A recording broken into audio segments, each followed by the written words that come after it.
What else was I going to talk about? We're going to get started in just a second.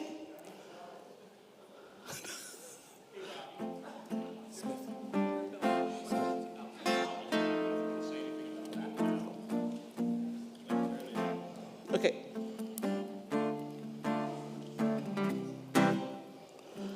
The link to the ballots is on the members section, and it will go live toward the end of the meeting when it's announced here. Here, there will be a QR code and the link on a slide when it's time, okay? And the link will be live in the members section of the website until 1 or 2 o'clock tomorrow, okay? Thank you.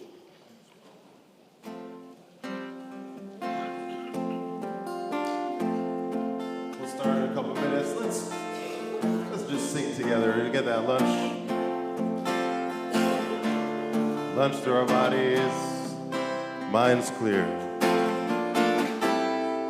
Come and go with me to that land. Come and go with me to that land. Come and go with me to that land where I'm bound, where I'm bound. Come and go with me to that land. Come and go with me to that land.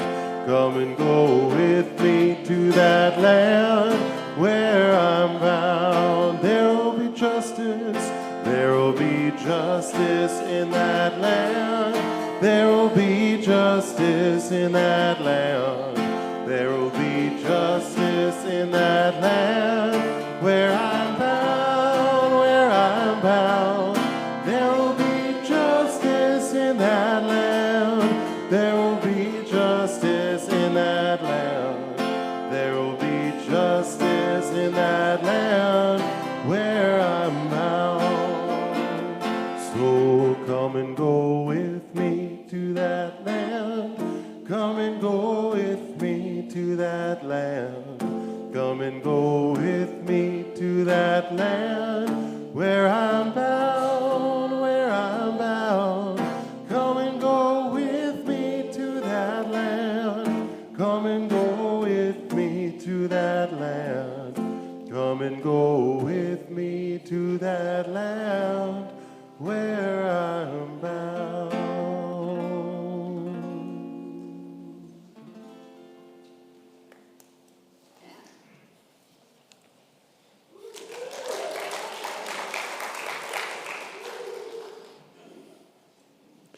Good morning, everyone. I will now call the meeting to order. A very special welcome to those of you watching from home. Welcome. I'd also like to call up our UUA lead for the Pacific Western region, the Reverend Carlton Smith, for a few words before we do our child sign.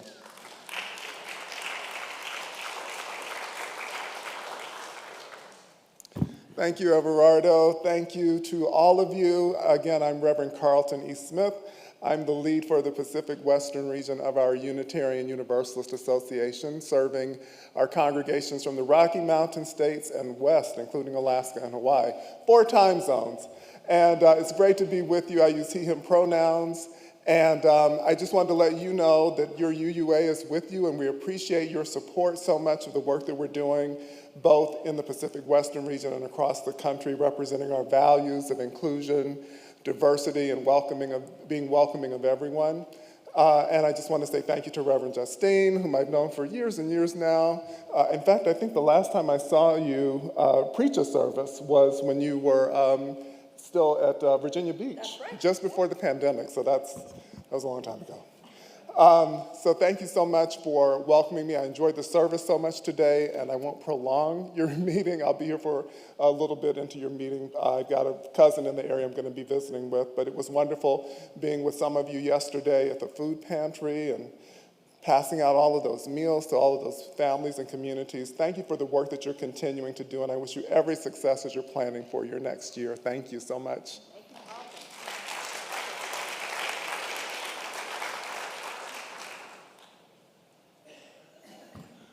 Before we do the child sliding, I just realized I forgot to introduce myself. I'm Everardo Aguilar, your current and outgoing board president of the Board of Trustees for this church. And And it's really good to see you all. And I use the pronouns he and him, and in Espanol, él. For our chalice lighting, we're using words by the Reverend Susan Ritchie.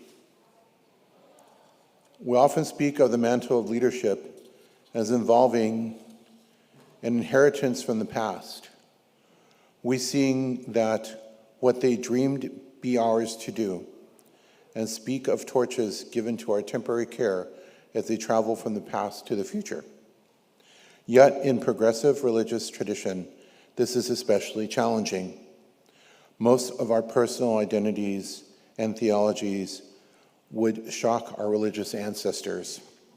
They did not dream us, unless in their worst nightmare. So who did? What legacy can be honestly invoked to sound an authentic note for progressive leadership? Somewhere along the line, someone left the tradition open for me and for us. Someone invited me in. Someone made the way for me to, even though there is no equivalent for me in our forebearers' imagination. And when things have been bad, when I have been bad, this tradition has carried me around in my sorry little basket and give me over and over again to the invitation to relationship, the invitation to be human as I dare. When I am privileged to lead, I feel the power of this invitation behind me. But who issued it? In the early days of American Congregationalism, membership in the church was tightly controlled. The covenant of membership was restricted to saints, those who were destined for heaven, and could prove it before parsimonious clergy and a small number of pious members. But many of the people in the pews refused this narrow view. When the minister preached about how the covenant, the very love of God and the love of the people was reserved for the elect, the people heard something different. They heard the offer of covenant extended to all who desired its embrace. Eventually, the generosity led to a different church, a church with doors held open wide, our church. And it is in this spirit that I imagine speaking to our leaders, saying, remind us of how, for all but 5 minutes of our history, we have been the wrong people. Help us to identify, name, and invite all of the wrong people who may, in fact, turn out to be right. Show us those who need our invitation to participate in a whole and holy humanity. May our leadership be one of radical hospitality and inclusion. All right, now I would like to call up Cora Pentecast, past president, for the approval of the minutes from last year's annual meeting. Cora?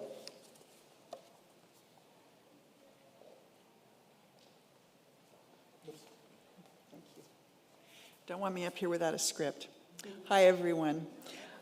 I'm here to call for the approval of the minutes of last year's annual congregational meeting on June 11th, 2023, which are still posted on the church's website under the members section. Do I hear a motion to approve these? Okay, Sarah Ormond, thank you. And do I hear a second? John Kiesler, thank you. Any nays? If so, raise your hand because I need to count you. Any abstentions? All in favor? Raise your hand.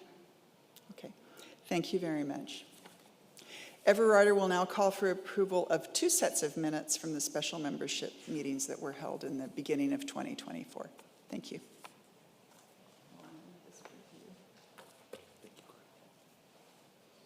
Thank you, Cora.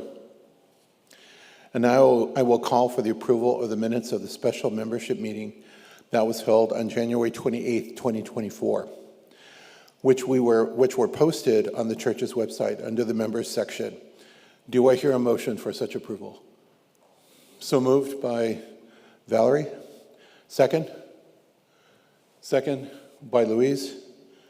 Are there any, now I'm going to call for the vote. All those in favor? All those opposed? Any abstentions? We have approved those minutes. Thank you. Now, I will call on the approval of the minutes from the special membership meeting that was held on February 18th, 2024, which were also posted on the church's website under the members section. Do I hear a motion to approve these minutes? So moved with Rosalba. And Steve, do you want to second it? All right, all those in favor? Thank you. Opposed? Abstentions? Abstain? Thank you, Susan. All right, thank you very much for the vote of the minutes.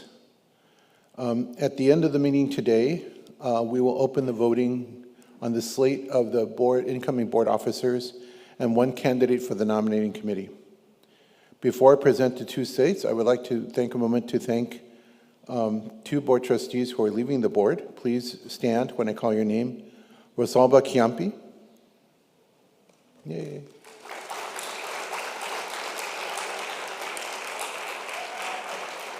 And also rotating off the board is Gay Hybridson. I thought I saw him.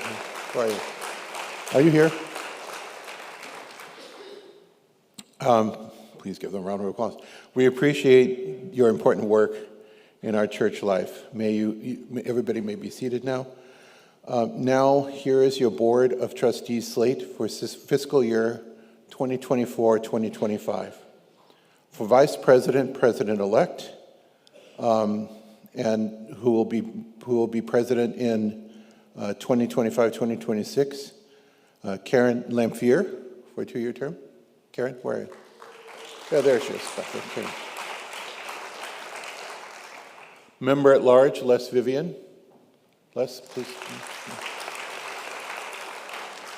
Member at Large, Jim Davis. By the way, Les is completing a 2-year term. He's completing the term that was resigned by Paula Johnson. And Jim is serving a full 3-year term. Member at Large, Rhiannon Smith, 3-year term.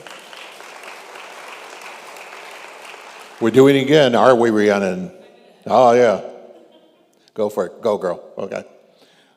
Member at Large, Rose Van Oss for a 3-year term.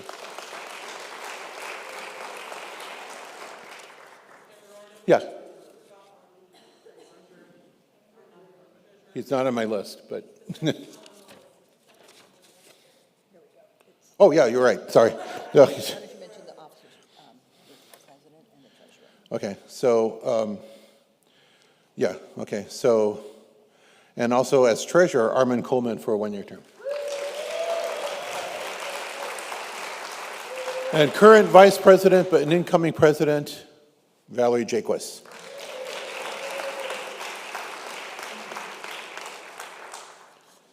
And rotating off the board, but a nominee for the nominating committee, Gay Hybridson.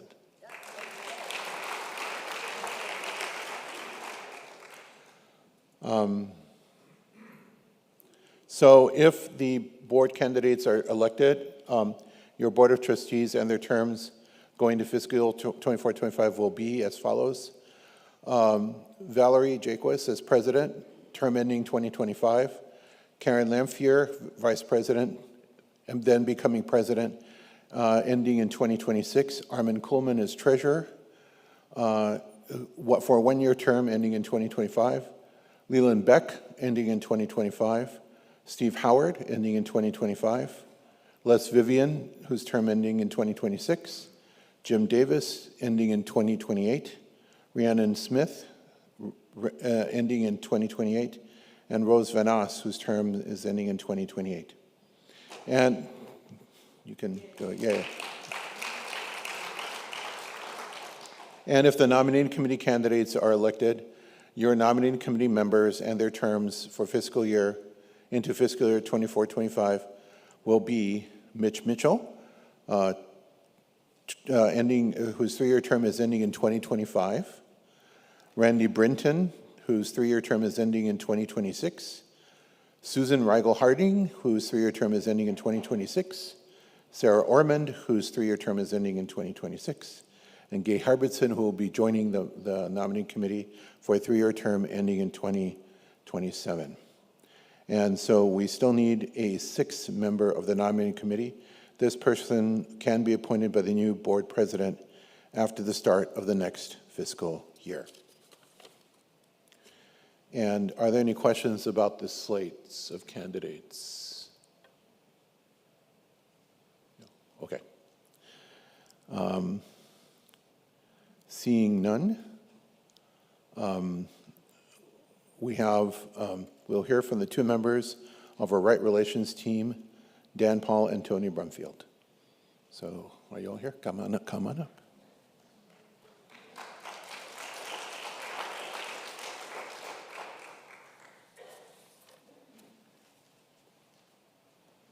Good morning. I'm Tony Brumfield, a member of the Right Relations Committee. In the past, our covenant of right relations has been focused on what process to follow when there is conflict between members of the congregation. The first step in that process is to communicate directly with the person who caused offense. The problem with that approach is that a newcomer is not likely to pursue that route. They're most likely to just walk away.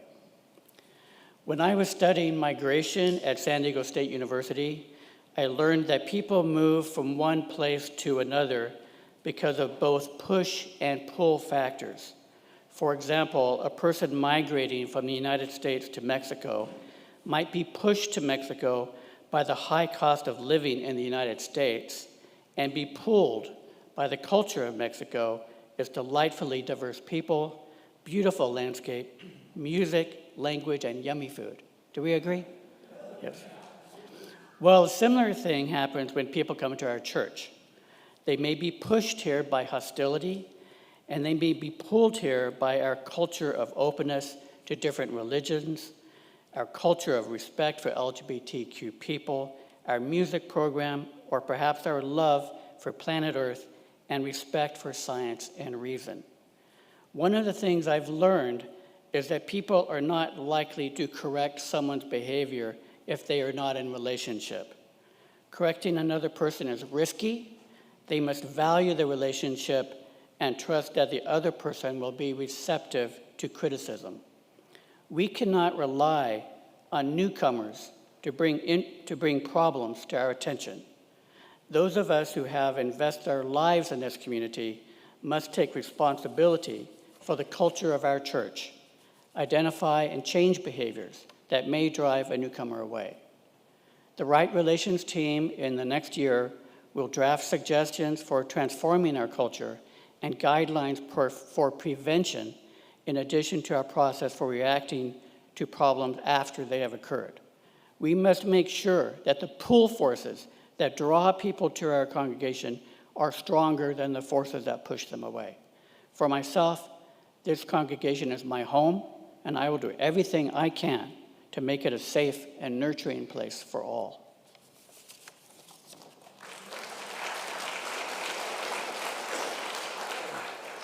Hi, I'm Dan Paul. I'm also a member of the Right Relations team, and I go by the pronouns, well, all pronouns if they're done respectfully, actually.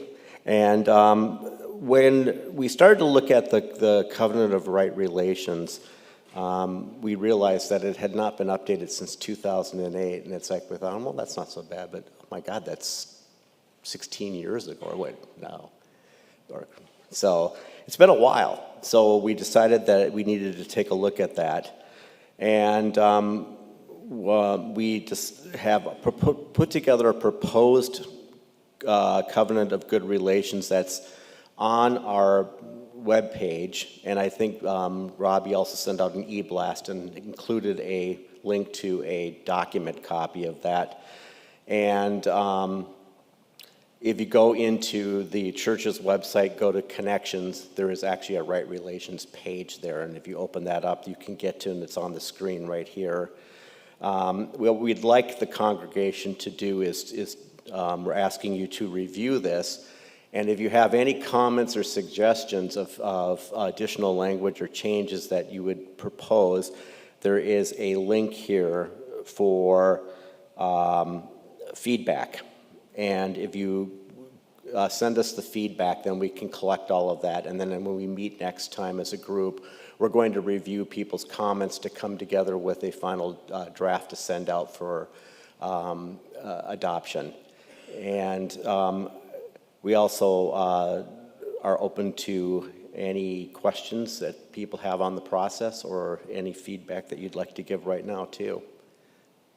So if anybody has anything, this is your moment. Questions? Bring the mic to them? Oh.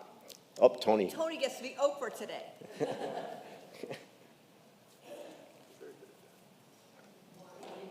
Mark. Oh, you need the mic.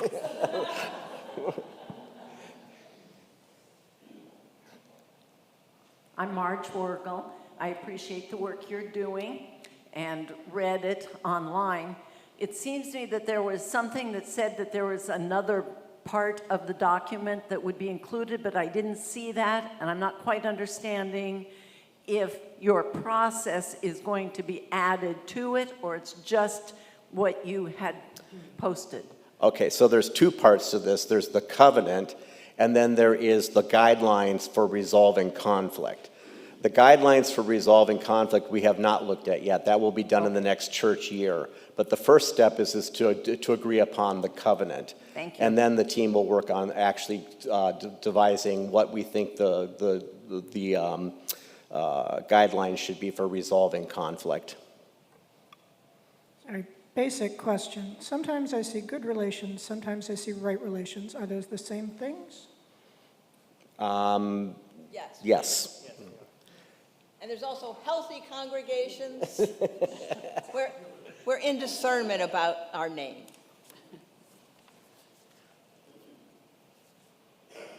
Okay? That's it? Well, you made it easy on me today. All right, but we do appreciate anyone's feedback, and I've gotten some already, and I've responded to people, and I'm really happy that we're getting involvement on this because it is our relations that we're talking about. We have a hand back here. Oh, another question. Yes, Maggie. I also deeply appreciate the committee work. And I think that if each of us spent time really reading and providing the feedback for the team, it's really how we want to be as a community. I think it's one of the most important how things are worded and what things could be added or taken, and the committee is so open to wanting the language. It's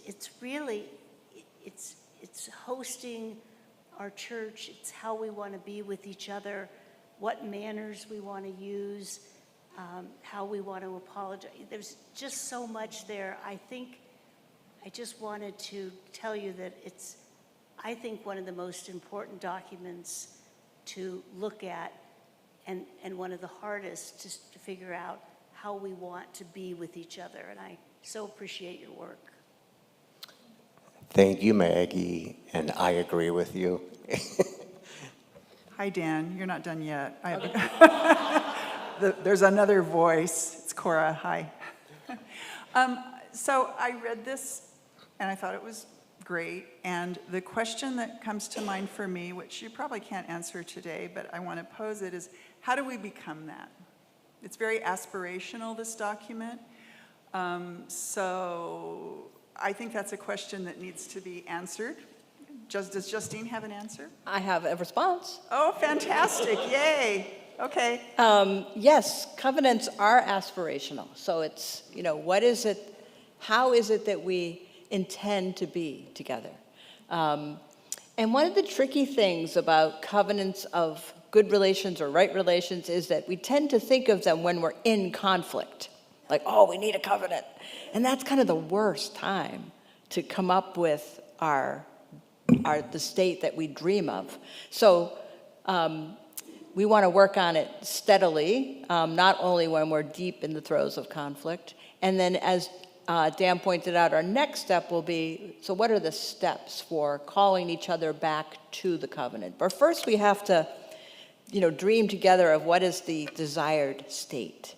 And then work on the steps for getting there. But one of the things is that we've already started, friends, right? We're already working on developing capacity, not just responding to difficulty, but honing our tools for deep listening, for reflecting, for imagining the other point of view. So that's all part of the work too. So we're doing it, is what I really want to say. But we'll write it all down and we'll use consistent terms. Thank you, Amanda, that's really important. And what's wonderful is that we've got, 451 editors. Is there anything better than finding a typo, like in a published work? Is that the best thing when you, like a novel and you find a typo? Don't you feel really smart? So we welcome that. We welcome all kinds of comments, things that will make the language clearer, but also that will make the intent clearer.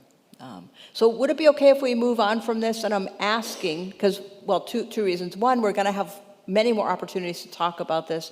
We're not voting on it today. We just wanted to remind you that it's out there, and we will think of other ways to get folks to engage with it, maybe some small groups and things like that. Thank you so much, Tony and Dan, for your presentation, and thank you for the work that you, along with Bill James and Marla English, have been doing all year on working on creating our covenant of good relations. Thank you. And on the subject of time, we have our beloved Paul here interpreting for us, and he can do this for 1 hour. So looking at the agenda, I'm actually going to juggle things a little bit so that we're sure to get to the talk about our sustainable future work while we still have Paul here with us. The financial stuff we'll do last because we probably don't need the translation so much for the numbers. They'll be on the slides and handouts and so forth. So is that okay with folks if we juggle things so that we have Paul's gifts with us for as much of the time as possible? So what is next? That's me. So this morning, if you were here in Hillcrest, you heard me preach about our year together. So I'm not going to repeat all that, but I want to just mention some highlights and say that this has been quite a full year. We are working on the developmental goals that you all defined for me. Remember, I said that when you applied to have a developmental minister like me, you were asked to give 4 to 7 goals, and we have 8. So you are overachievers in so many ways, including in the goals. And we're working on them, right? One of the first goal, the one that comes before and beside and after all others, is to build trust. And we have been building trust, you among each other and you with me. And this year we've had an opportunity to test that out a little bit, right? To see how far our trust goes, because I know that you're probably sitting there thinking, is she going to say this? Is she going to actually say this thing? Yes, I'm going to say this thing. I have had to make some decisions that not everyone has agreed with, right? And that pushes at the trust. But this is the thing, right? That's when we need trust. That's when we need to know that the relationship will hold, when we encounter differences of opinion, conflicts. So we've had a chance to test our muscles in that this year, and I think it's going well. We're all here, right? We all still love and appreciate each other. I know I still love and appreciate all of you. And, we are good, right? We're right where we should be. So we are moving along, working on those goals. I know one of the things that has caused pain, and in some ways the extent of that pain surprised me, but I have caught it, is that there was an expectation that your previous settled minister, Kathleen Owens, would be back much sooner than she is. There's kind of a cultural expectation in this church that ministers who serve come back as members. And that is, that's not the most common practice, mainly because people, move different places, but who would ever not want to live in San Diego, right? So part of it is that you all are here. And you all are here, right? You are the attraction, even more than the beauty, the physical beauty of the place. So that was a source of pain and disappointment for you all. And it was one of the things that I was asked about most often. But I want you to know that Reverend Kristen and I have met with Kathleen, and we are ready to welcome her back in the next church year. So you will expect to see Kathleen back here. And she is still a minister, but I'm intentionally calling her Kathleen because her intention is to come back as a member, not as a minister. So when she was serving as the minister, Jan was the minister's wife, and when Kathleen comes back, she's going to be back as Jan's spouse. So that's her wish and her intention, and I think it will feel good. And I think we have needed this time. I have needed this time, and I appreciate that you all felt it has taken too long. But this is where we are. But I'm so glad to be able to say that we have moved to a new place, and Kathleen is very excited to return, and we will welcome her in September when we return to worship, probably the second week, because the first week is the in-gathering that we do. So that is happening. I'm happy to answer questions about the year, but I think what I'd really like to do, just given the time and Paul's schedule and wanting to keep the energy up, is maybe I should go right into talking about our sustainable future, because that's the thing that people are most curious about. Am I reading the room correctly, that you would be okay if I moved on and talked about that? Okay. And feel free to signal me if you think I'm going too fast or if I've overlooked something. But just a quick recap. 5-6 years ago now, you all were offered a boatload of money to sell this whole campus from the hospital, right? A lot of money, like monopoly money, a lot of money. And interestingly, right, you did not jump at it, which that's very telling to me, that you, in fact, it caused great angst. Oh my goodness, how can we say no, but how can we say yes? How can we leave? Who will we be if we're not in Hillcrest? And so the question of stay or go, should we stay or go, came up. And this was at a time when there was a bit of conflict. Conflict then grew, but that's a really hard, setting in which to make a big decision, right? So there were some challenges there. And then the pandemic came along and shut everything down, and that work stopped, right? The stay or go work. You had organized yourselves into a number of committees that were looking at the terms that you would need and the design elements and so forth, right? So a lot of work that had happened was put on hold. But the questions didn't really go away. In fact, one of the other big questions that I was often asked is, why should we paint, fix, clean, or, replace this if we're just going to leave? Why should I pledge if we're just going to leave? So it was really affecting the day-to-day. And so it became clear to your board and to me and to the staff that we needed to re-engage this question of stay or go. And then Tony actually, rather brilliantly and creatively said, are those really our only choices? Stay or go? Is there a way that we could share?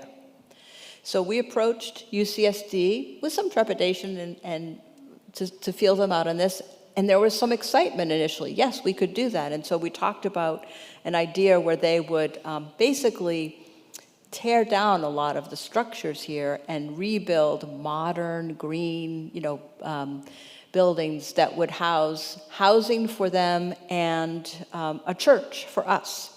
And so the challenge would be figuring out what are the essential elements. That offer's been put on hold.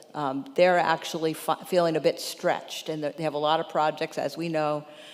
So they're not ready to move on that, but they put us in touch with Healthcare Centers of San Diego, which is a nonprofit organization that serves the underserved.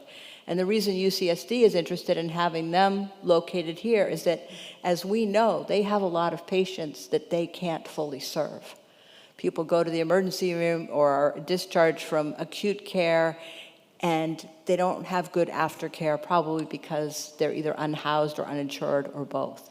So Healthcare Centers of Healthcare Centers of San Diego provides that kind of wraparound care in a variety of places. They have many locations. So they are interested in possibly purchasing the parking lot and building office space with parking. They might also be interested in other buildings on this campus. But right now, the only deal that they're talking about with us is the parking lot. So we're not at the point of voting, but we would like to just get a sense of, do people think this is something that we should pursue? We have some renderings of other projects they've been involved in. They've invited us to go and look at projects that they've been involved in. So a number of us will probably be making some field trips, and we will extend that offer to you. So we don't have numbers yet. If we decide to go forward, there would be an appraisal, and the purchase price would be based on the current market rate. Also, I should mention that the South Bay campus is also part of our thinking of this larger project of our sustainable future. And Kristen, I wonder if you would like to come up and just say a few words about where we are with the South Bay worshiping communities and food pantry. I'm kind of putting you on the spot, but you shine in those moments. I know you'll shine here. Hi, everyone. I'm Reverend Kristen Kriega. I serve as the assistant minister and one of the main liaisons to the South Bay campus.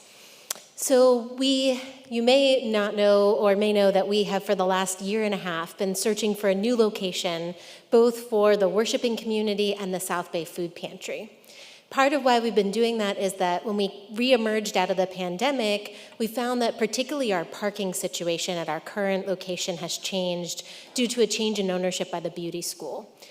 Right now, we don't have access to our buildings during the day, in the weekdays, and in the evenings because it's being used for beauty school classes. So we've been in negotiation with our landlord. We've been looking with a commercial real estate agent throughout the South Bay. In the January meeting, we had a possibility that we were really excited about right across from Southwestern Community College. We did everything we could to put a bid in and make an offer, and our offer was declined, again over parking. So there were some negotiations we couldn't come to.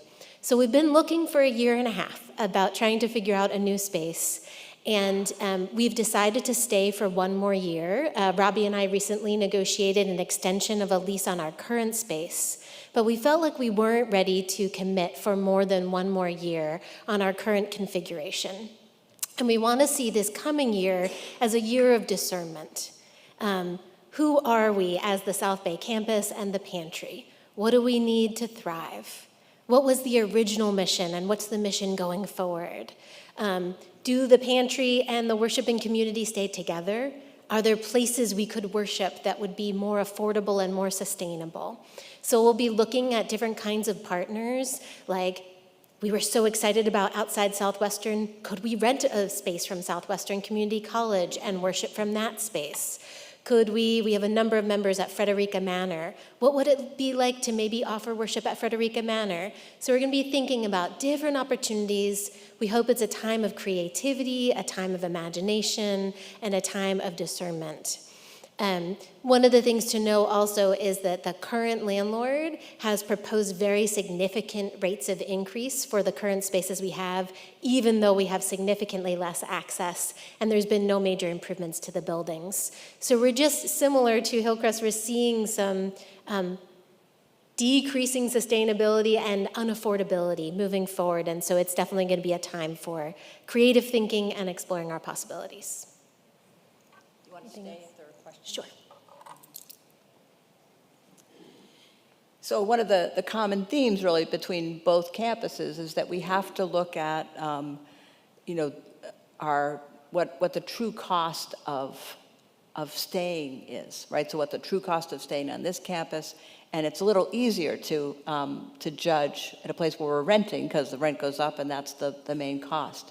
But part of this project that we're engaged in involves doing a complete assessment of this campus and really being able to budget out into the future the cost of major repairs. That's something every church I have known underfunds the care of its buildings and grounds because it doesn't seem essential until the roof needs to be replaced, and then, so we're trying to plan for those things. So what questions do you have about our sustainable future, about either project, about South Bay? We'll entertain some questions now, and then we'll move on to the budget. I see, and if you just say your name and... I'm Kathleen Brand. So I was on the committee previously. Good. So I'm a city planner. I used to work for downtown planning. I'm work now for Parks and Rec for the city of San Diego. And I'm very familiar with the Hillcrest Community Plan Focus Plan, and this area of Hillcrest is supposed to be housing. They want high-density housing for this area. So I'm curious why you went with much more of a hospital mental health situation versus just looking at more of a pure housing solution. And I think that, you know, if you look, it said in the report that you were looking at St. Paul's, which we did interview St. Paul's with previous studies, and they went with a housing solution. And so it seems like you should be not so much looking at just what UCSD might say was the best use for this land, but really it should be from a planning perspective, what does our church need, first and foremost? How do we use this property? What's the best use for the property from a planning perspective? And how do we actually get there? In my mind, we should be looking at all buildings that have not been renovated. We should look at this property as a whole. And what can we do with all of the property? You don't have to sell pieces of property. You can actually redevelop property by just leasing it. And you don't have to work with a for-profit developer. You can work with nonprofit developers. So I just want to say, Kathleen, you are sounding very much like a member of the team, and I think I really need to get you on the, I'm not sure how I overlooked you. I'm sorry, I wasn't here when the work was happening before, and I know I've heard your name, and so I apologize, because all those things that you said we should be saying in the meeting room when we're trying to figure out. But let me see if I can address, at least at the high level, what you've raised. I mean, one is that First UU, were not really looking to develop or redevelop the property. We were looking for partners, so that's, going with what the market will bear, what people are really interested in doing. We are at the beginning stages of this, so we have this proposal. UCSD was planning to do housing, but it wasn't affordable housing, it was housing for them. So to some extent, the answer is, I don't think we have the energy to lead something like this, just given the state of the energy and our numbers and so forth. So it is going to be a partner, but we could look at finding other partners. It's just that this is what's come to us, and we need to, our due diligence, consider the things that come to us. So we are I'm not gonna go back and forth with you. Let's have more conversation in the meeting. I hope you'll join us, because you're bringing up things that are very detailed. So I think it should, rather than have a conversation, we should continue moving on, but let's get your good ideas and your experience in the room, because that focus is definitely needed. Rose, you have a question? Yes, some people might consider this a minor thing, but people have a hard time finding us. And while in theory I like this idea, I'm thinking, oh my God, nobody will ever find us again. I mean, we'll be totally hidden. So yes, curb appeal and signage and things. As I understand it, the last big project, there had been a plan for a bigger sign and a directory, and we ran out of money.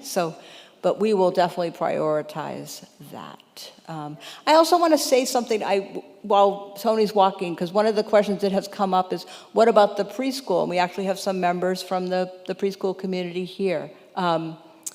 So this is tricky. When we first spoke with UCSD and they were interested in basically buying the whole campus and then renting back to us with a long-term lease for our use, they actually had plans for their own childcare and daycare, so they weren't interested in continuing with the preschool.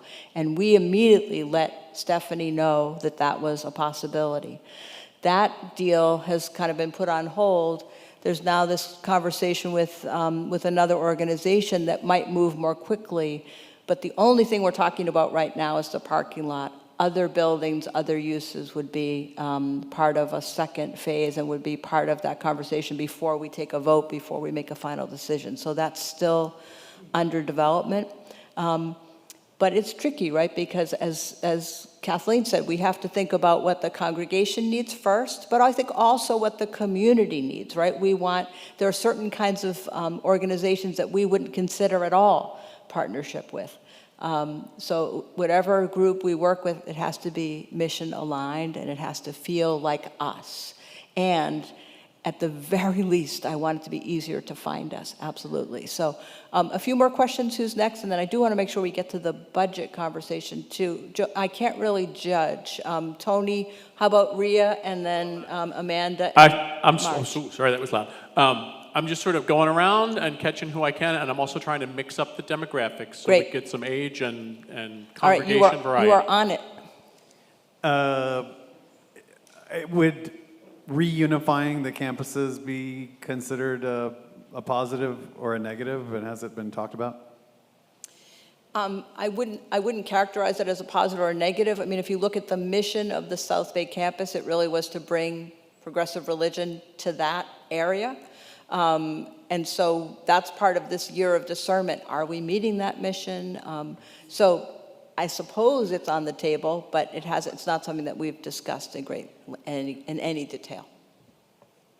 Tony is choosing the next speaker. Okay, maybe I'm cheating here because I'm from South Bay, but I didn't have a South Bay comment. I'll try and make this quick. I think I wrote this up and sent it to the committees, but maybe I didn't. I'll have to look it up. Something occurred to me about our people finding us, exactly what Rose just said. Well, if the hospital is built down there on the 8 freeway, there are probably going to be new on-ramps to get to that hospital. There's going to be a road, from what I understand, that comes up the side of that hospital and practically ends up in our parking lot.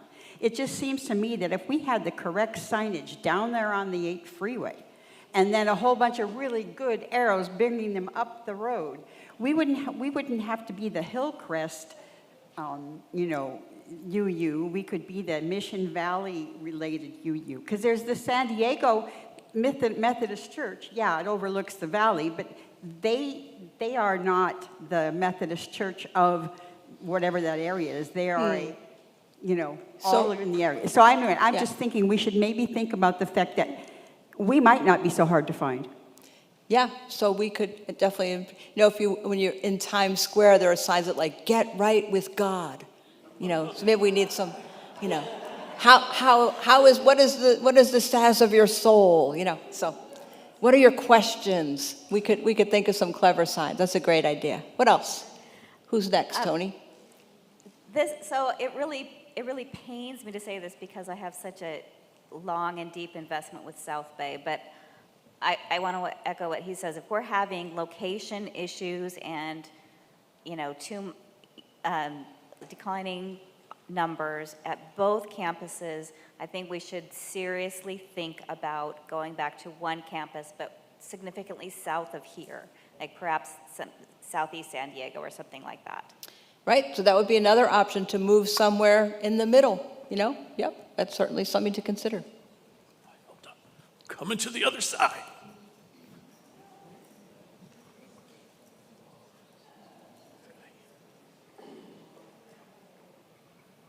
Rhea Coleman. I think it's a great idea to consider the medical complex. One thing that we really need to keep in mind is parking. We don't want to run into the same situation that we have right now in South Bay, where we don't have access to parking on Sundays or in the evenings when people want to have meetings. And any kind of negotiations that we do should keep that in mind. It should be a covenant in the deed, not something where we're renting. Absolutely, including during any period of construction, we'd have to have a plan for use. I mean, this is California. We need our cars, right? Right. We have to improve our cars. And I'll just mention about housing. That's a great idea too, but it would increase the the parking pressure, because even though the city allows housing to be built without parking now, people have their cars, and it would make it more difficult. Yeah. That would be another conflict. Yeah, that's an important consideration. Thank you. So Justine wrote up something for First Words, which just came out 3 days ago. This is on page 4. And so Our editor. And I edited it. And I kept looking it over and over. So she has laid out the things that have to happen to stay. And one of the things she did, or one of the things Robbie did, was to survey the campus and figure out what it is that needs to be fixed on this campus and what would be the true cost of staying on this campus. The second part, the go part, unfortunately, UCSD has pulled back they put their offer on hold. The offer we have and they offered us another partner, and we're talking to them. And so the thing is about that go part, we would have to find someone else to buy this campus, and that would be a very difficult thing. But that's something you have to think about. And the third part, the share, is that the company we're looking at, Family Health Centers of San Diego, they would build a medical complex, but they would be willing to find us a partner if we decide we would like affordable housing to be part of this project. That's still in the mix. So just to let you know that now I can tell who reads First Words and who doesn't. But so there you have it. So I just want to say Justine laid it out very, very succinctly, and I'm done. High praise from an editor. Thank you. Hey, Reverend Justine, knowing that we're short on time, if I'm anxious about other questions that I might have, or wonder when more in-depth discussions might happen, like when and how might I expect those things to be talked about? Yeah. Would there be interest in some more meetings about this in the next couple of months? So I would say August. We'll get together in August and September and October and November, but starting in August, yes, thank you. Maybe one final question on this, and then we'll move on to, Amanda has had her hand up for a while.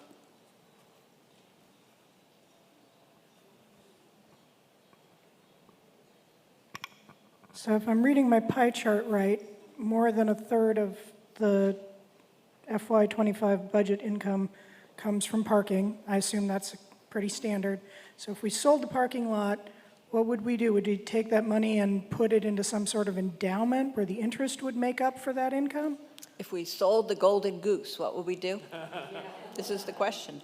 So remember that this whole thing really arose from the fact that the hospital's expanding, they're building lots of parking, putting our parking revenue at risk. And so that's what really prompted you all to think about what is our sustainable future if nobody wants to park in our parking lot anymore. That's probably not going to happen, but it could go down. So we have to look at how to lower our costs and or increase or stabilize our revenue. So that is definitely all part of this. So if we sell the parking lot, we'll have to get back some parking, and we'll have to think about other ways of bringing in revenue. It's such a weird thing to talk about revenue in a church, but we got to pay our bills, and only about 43% of our budget is covered by pledging, and that's low.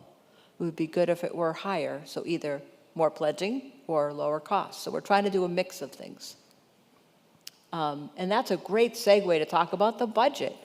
And actually, you know, this is the annual meeting. We're kind of in the balcony. All these important questions really need to be asked. So hold on to them. And if you don't see something coming up that there's an opportunity to talk about it, make sure you ask for that. Because I want to hear from you. I want us to be informed and really for us to reach a decision together, right? We're going, wherever we go or stay or do, we have to do it together. So let's move on to our budget. Thank you. Thanks, Justine. Let's see. Our dear friend Sue, I'm talking to you out there. Our treasurer, Sue Marbury, is sick, has been sick for a few days, and we want to send her all of our healing love.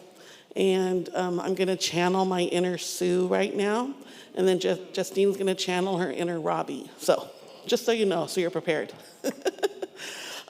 First of all, I want to introduce you to the owner of our new accounting firm, ESP Accounting, is Erin Sacco Pineda, right over here. Thank you, Erin. She's done magnificent work, her and her team. It's just phenomenal. They are phenomenal, she is phenomenal, and we're very, very lucky to have them. So thank you. She has a lot, yeah.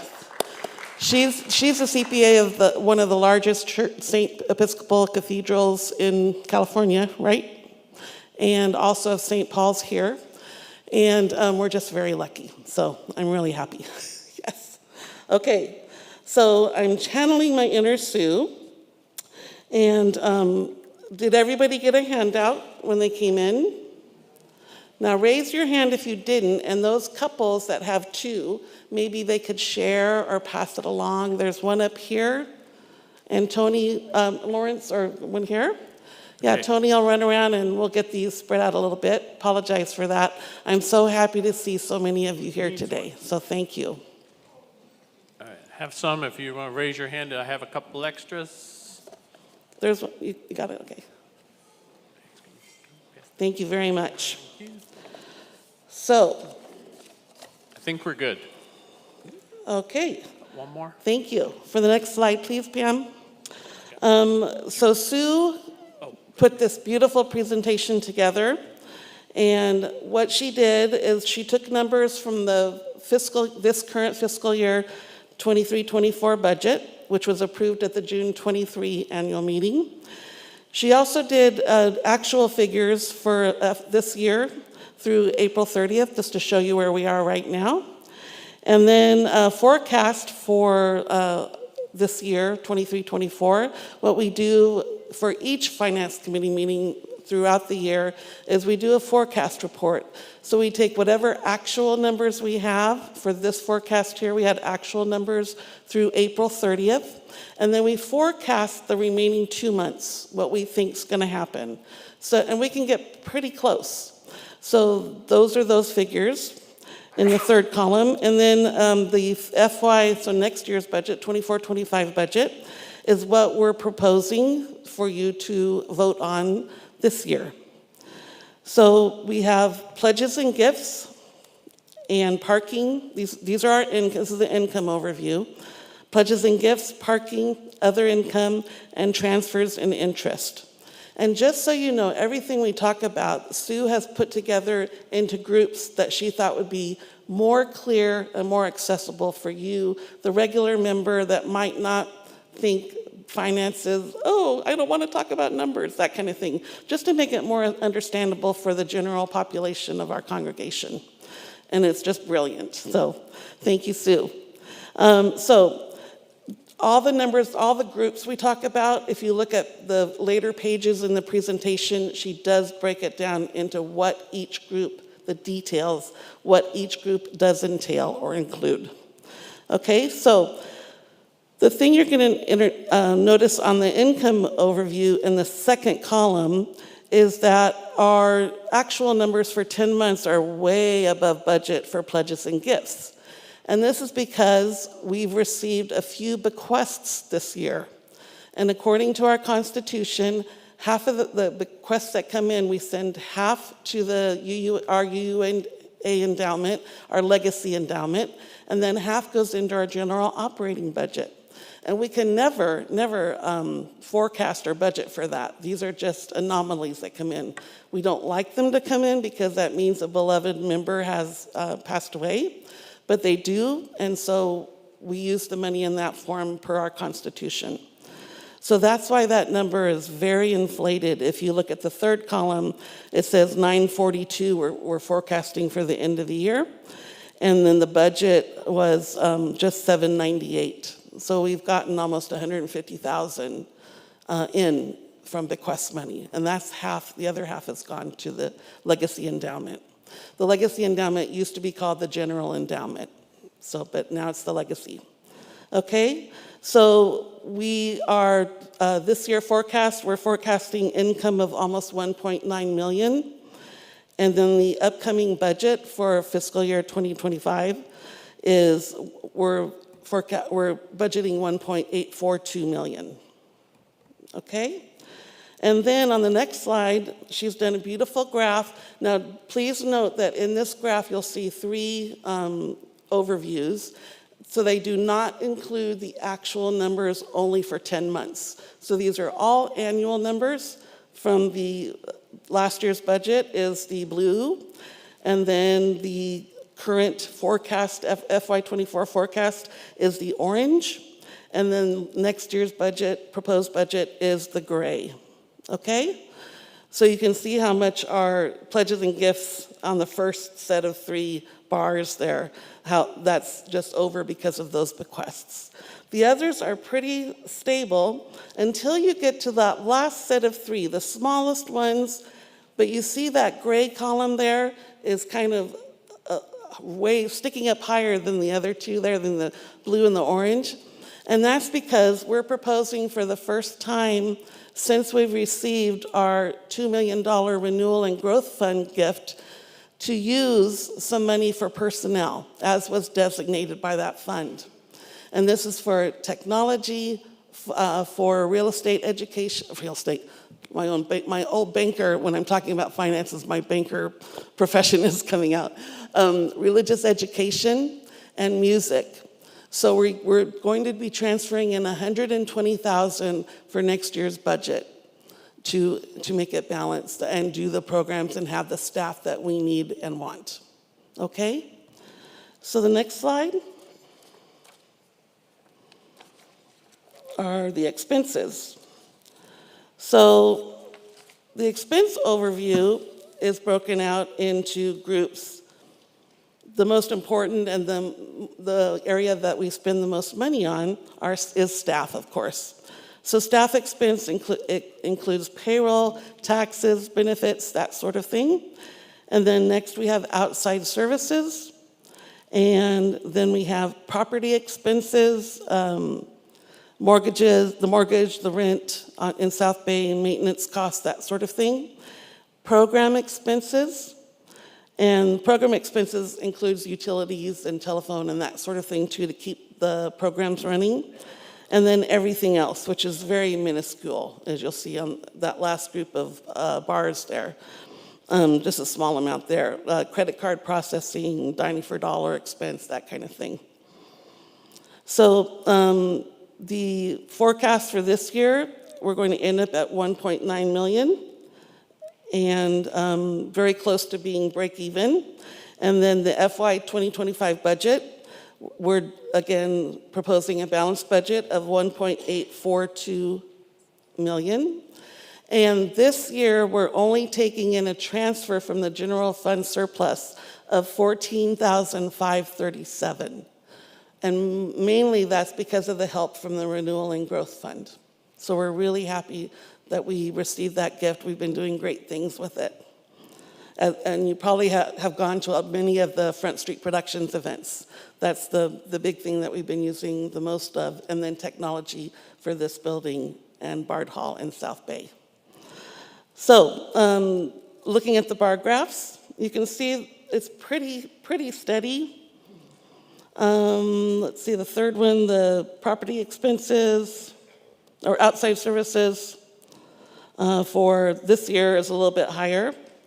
And that's because we had budgeted both accounting as a staff person and janitorial as a staff person, but they switched because our controller retired and our janitor, we switched from a staff person to an outside service. So that's why there was more outside services this year than budgeted. Okay, I'm going to stop right here to see if there's any questions, maybe 1 or 2 right now, and then I'll continue to the next slide. Just on income expenses, anything coming up to anybody's forefront? Joanne. Thanks, Tony, you're so good. working off that lunch today. Yeah, we recently split Dining for Dollars into 2 cycles per the year. Do you anticipate any change next year versus this year as to how much that will generate? Joanne, I can barely hear you. I'm really sorry. Okay, I'll go bigger. Dining for Dollars. Yes. I'll yell into it. Yes, thank you. That's Dining the part for I Dollars, missed. we Yes. split into Yes. 2 6-month cycles Yes. instead of 1. Will that impact the revenue, do you think? Yes, I do think it will. Upward? Yes, Okay. we've budgeted $25,000 for Dining for Dollars, my favorite thing at church. And already for this first half, people have bid over almost $17,600. So if we get that same amount for the second half of the year, it is 7 months to 5 months. So there's a little bit disparity there. But I'm anticipating that we'll blow the budget number out of the water. Right, people? Yes. Anybody else? Okay, let's go to the next slide, Pam. So this is a breakout of income, and you can see what our largest source of income, like Justine said earlier, 42%, are pledges and gifts, mostly pledges. The gifts are just minuscule. But we are budgeting that we will get in $781,000 in pledges. This is, as mentioned earlier too, we need more pledging income. So we've been trying really hard every year when we roll out the annual pledge drive in October to wet your whistle and get you excited and excited to give and pledge more. This is where we need you. So, and of course that would come with more members as well, which we're working on all the time. And we have our new membership and social justice coordinator, Valeria Aguilar. So we're really happy about that as well. Robbie, Yes. can't I just give? Do I have to pledge? Yes, you can just give, and it'll go in the second part of that. No, go ahead. You're the minister. No, I'm trying to be you. Oh. Why do I have to pledge? Why can't I always put money in the plate? Can't I just give something? Why do I have to say how much I'm going to give? Well, Justine, if you put money in the plate, that usually goes to another organization for generosity. But you can give, but we want to know who you are. We want to welcome you into our community. And that's why you pledge. You pledge so that we know how much money we can spend. Oh, you mean it affects the budget? Yes. Oh. Yeah, you know. We'll be here all day. No. Yes, so pledging, of course, is near and dear to my heart because I have to do the other end of it, you know, the budgeting part of it. So along with Justine and Aaron. And so think about that next October when we come, or now if you want to open your pocketbook wider now, fabulous. But in October when we come to you, think about what this place means to you and how much you can give, because we would really love that. Okay, and then the second biggest, largest source of our income is parking. 36% we're budgeting, $660,000. No other church in our UUA association has this gift like we do. This is a real gift we have. So it's going to go away.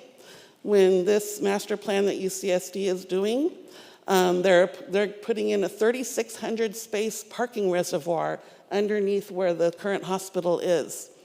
And their roads are going to lead other places than right next to our church. So our parking income is going to go down. So that's why we're thinking about our sustainable future right now. We have to be ahead of this. So wanted to let you know that this is special, and it always has been special. And the people that have been here a long time know that. So we have to plan for our future. So also the next largest is our other income, which includes preschool, thank you, other fundraising, that sort of thing. And then transfers and interest. And transfers means like the transfer from the Renewal and Growth Fund. That $120,000 is right there in that $205,000.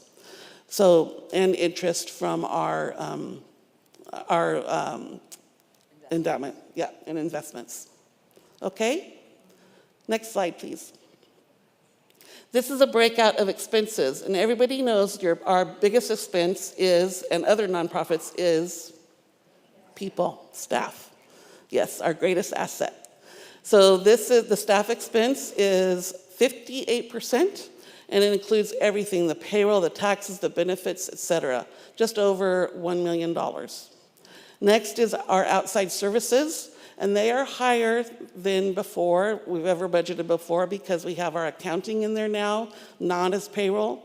We have our janitorial in there. So those things are a little bit higher than you might have seen in the last year or two. Next, we have property expense, that's 19%, and that's mortgage, rent, as I mentioned before, and then program expenses, and then everything else. So this is just what we talked about before, but in a pie chart, so it's easy to see where everything, how much things are going to. Next slide, Pam. So these are our program expenses. So we have our largest one, our denominational support, $70,512, and that's what goes to the UUA plus Camp de Benneville. So we give $5,000 to Camp de Benneville every year, and then the rest, it goes to the UUA. And the UUA figures our denominational support based on our expenses, certain operational expenses. Then office equipment, postage, telephone, website.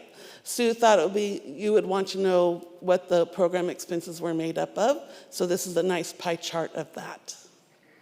Next slide, Pam. And then these are the staffing expenses in a nice pie chart. Payroll is 78%. Then payroll taxes, retirement benefit. I mean, this is super that this church, after a year of service and 1,000 hours worked, we pay 10% for retirement to every staff person that's eligible. We give professional expenses, and then we have miscellaneous payroll expense and employee insurance, which is medical insurance is the bulk of that. So we provide 80% for the staff person and then 50% for family/spouse, which is fabulous. Thank you, thank you. Next slide. Great. Questions? Are there any other questions that have floated up to you? Yes. Wait, Tony's coming. No, it doesn't matter. We have almost 20 people watching from home, and they need to hear it too. Okay, so under the program expenses, I guess I'm a little confused because the program expenses pie chart is sort of a projection of what on a previous pie chart? From the figures that were given and on page 1 of your handout, this is the breakout of the program expenses that are on page 1. So that should be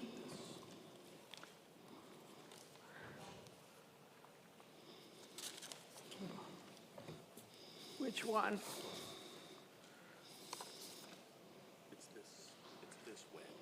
Oh, so okay. It's on page 2 of your handout, sorry. Okay. Program expenses is $183,634. Oh, okay, so I see it now. Yeah. Okay. Thank you, Beth. Any other questions? I forgot to mention, as Tony's walking, I forgot to mention ministry team expenses when we were looking at the pie chart. Is this where we talk about how much money do we need to take care of the campus, especially the part where we've had to delay some maintenance, and how is this going to work into thinking about stay, go, or lease? Right. Because I bet it's been a while since we've really had to raise money to maintain the roof, et cetera. I've been here for 13 years now as your director of operations, and in all that time, we've not had a deferred maintenance program. So since Justine's arrival, and one of her goals of being the developmental lead minister was finding out, how much, and the stay-go question, was finding out how do we take care of our campus? How do we provide for it in the years to come when the roof might need replacing, the building might need repainting or restuccoing, that kind of thing. So we've contracted with Brightly Software, they're a division of Siemens, which is a national company, and they are going to be coming to do a facilities condition assessment on July 1st and 2nd. Andy, mark that in your calendar. Thank you. So they are going to look at everything. We've already provided them a lot of information, but they're going to be looking at all the system, the HVAC systems, the water system, the sewer pump, everything that makes our buildings be here in a good condition. They're going to be putting this into a software program that will let us plan out 3 years, 5 years, 10 years, 25 years, how much it's going to cost to stay here and what we'll need to plan and budget for. So this is really exciting to me, and I hope to you too, but I know that facilities, but it's exciting, and to Ray as our facilities manager. So we're really excited about that.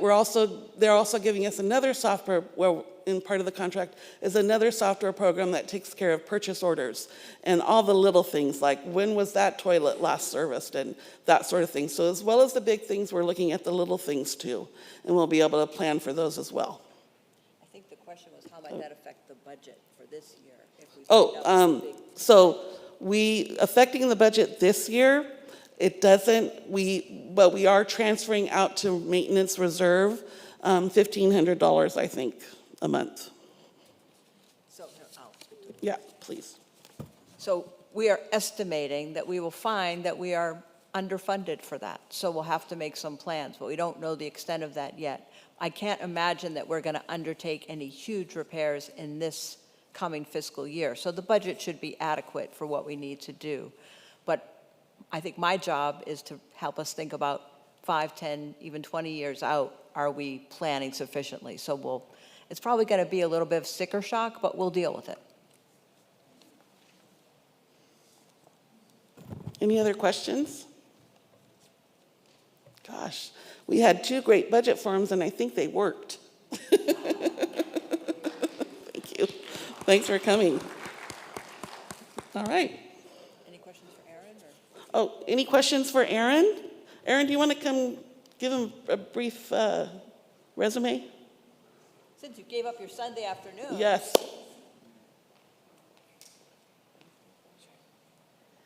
Hi, everybody. As Robbie said, my name is Erin Sacco-Pineda, and I am the owner of ESP Accounting. We're a CPA firm here in San Diego. I just live right over there in North Park. And I have 5 staff in total, and we specialize in nonprofit accounting and primarily churches. I'm a member of the Episcopal Church. Sorry, maybe I'll change. So there's so much love in this room and in this community that maybe I'll change, who knows? So so I'm a member of the Episcopal Church. That's how I started in church accounting. Didn't plan on doing that, but it's been a great ride for the last 11 years. And as Robbie said, I've got a range of sizes of churches that I work with, including St. Paul's Cathedral over here in Bankers Hill, and All Saints Church Pasadena, which is the largest Episcopal church west of the Mississippi. So I've got the big ones, and I've got several small ones as well, and I hope what I will bring to your community is a contributing voice to be able to say, what some other churches are facing and the kinds of creative ideas they're also coming up with to address their challenges. So I'm really happy to be here, and it's been a good ride so far. We did have a question back here, Robbie. I missed it. I'd like to know how we can get more money into the current maintenance budget.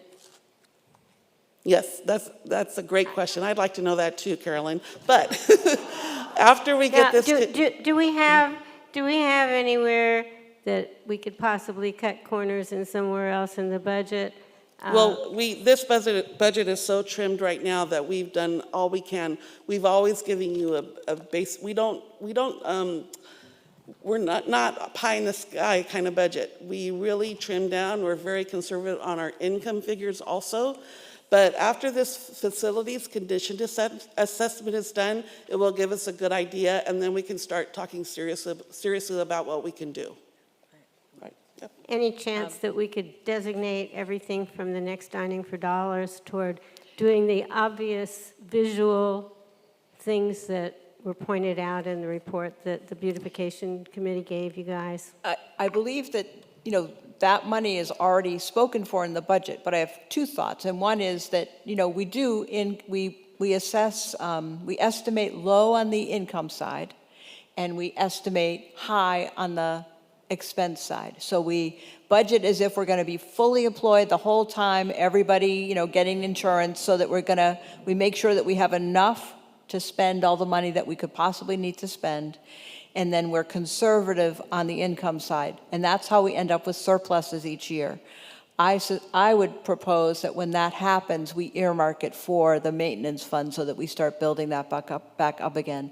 Also, when we go over budget on the parking lot income, I think that's a perfect thing. So yes, I'm with you, Carolyn. I think we should do that. I also want to just mention that Erin attends our finance committee meetings, so that's a great reason to come to those. You can ask a CPA questions about our finances. I forgot a really important thing. And Robbie has a really important thing too. Remember I said that our bequests this year were way up, almost 150,000? Well, guess what, Carolyn? Guess what your finance team did? They said $100,000 of that is going right into our maintenance reserve. So that happened. Yeah. I have a comment from online. This is from Craig Darling. He says, let's give a huge thank you to Robbie, who's always behind the scenes looking out for our community's best interests. Thank you. Thank you, Craig.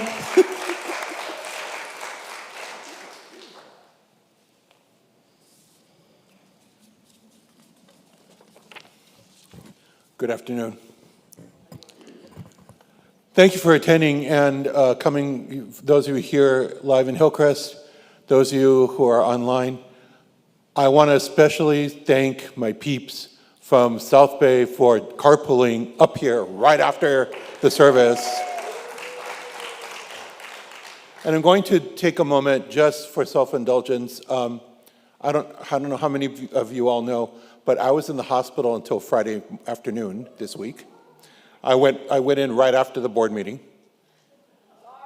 Yeah. And literally, went to ER right after the board meeting and just got out on Friday. And I just want to thank you for everybody who sent their well wishes. I'm doing fine. It was, let's just say I had to have some tests done, and there's been adjustments to some medications, and I'm doing great now, so thank you. I'm here.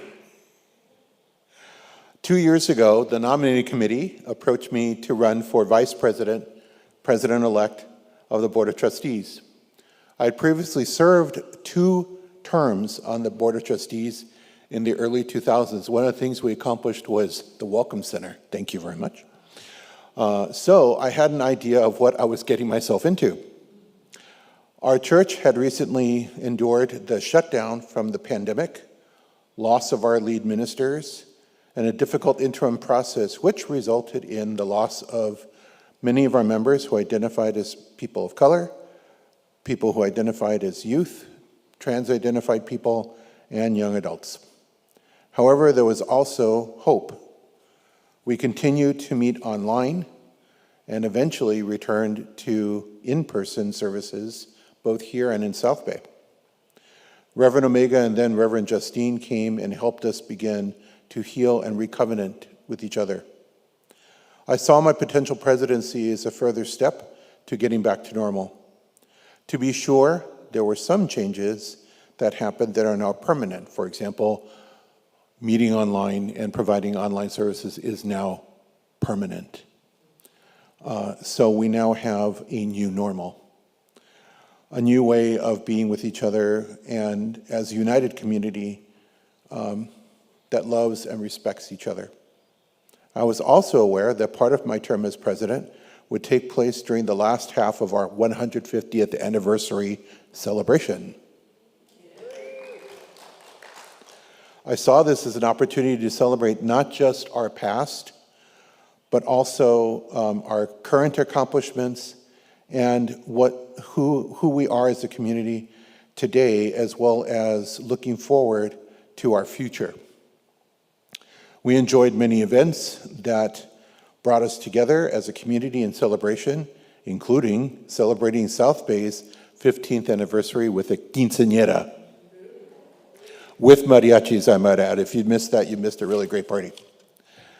We celebrated and we also grieved. If you think that there have been an unusual amount of deaths lately, you'd be correct. There have been. Many of the people we lost were long-term members of the church who made great contributions to us becoming the loving, vital community we are, the most recent of which was the passing of our beloved Clarence Clancy Finley. I've been a member here for almost 38 years. Words cannot begin to describe the depths of love I feel for this church and the people in it. It is my hope that you all felt the joy I did to serve as your president of your Board of Trustees. I was also humbled, and it is my hope that I lived up to the trust and responsibility you gave me to serve as your board president. These last 2 years for me were challenging, busy, and fulfilling. I became a better, more capable person as a result. I look forward to continuing being an active member of this church, and I am ready to serve in any capacity I can in the future. You have not seen the last of me.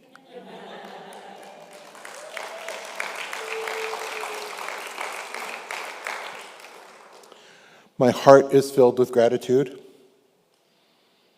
Thank you all of you, but particularly my fellow board members, the ministerial staff, and the professional staff of our congregation for all the support that you gave me these last 2 years. And, am I okay to open the vote now? And now, I declare the online voting now open. The QR code and link are on your screen now, and they link directly to the ballot. The live link button is also available in the members section of our website.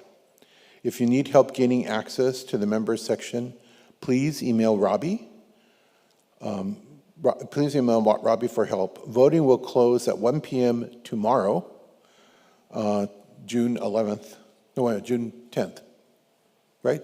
Today's the 9th. Yeah, okay, good. I was in the hospital. You lose track of time, you know? Every day is kind of like the same, you know? So,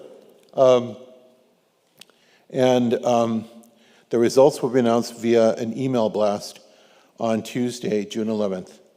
Thank you for attending today, and so without further ado, I adjourn this annual meeting. Thank you for attending.